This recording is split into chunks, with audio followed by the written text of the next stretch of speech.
Сибир, Урал, Башкортстан һәм Татарстанның бию коллективлары бер сәхнәдә илкүләм проект кысаларында Чаллыда үзенчәлекле концерт узды. Аның өчен махсус федераль грант бүленгән. Профессиональ булмаган бию коллективлары өчен яңа иҗади мөмкинлекләр ача торган чарада Илшат Аюпов булып кайтты.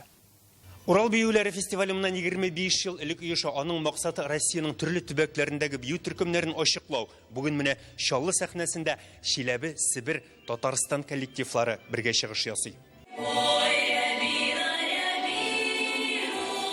Фестивальне Чиләбедән килгән бию коллективы ача. Алар илкүләм халык биюләре бәйгесе җиңүчеләре.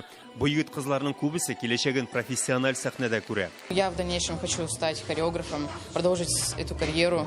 Мне очень нравится танцевать.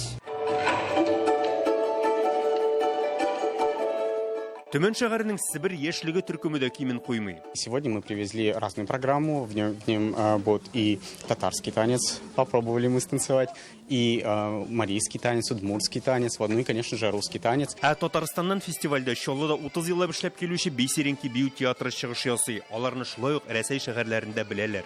Без теге елны Мәскәү шәһәренә, бу елны Екатеринбург шәһәренә конкурсларга барып кайттык. Менә шундый фестивальләрдә танышу зур бию бәйрәмен Чаллыга алып килә. Наш фестиваль существует более 25 лет. Он проходит раз в 2 года в городе Челябинске.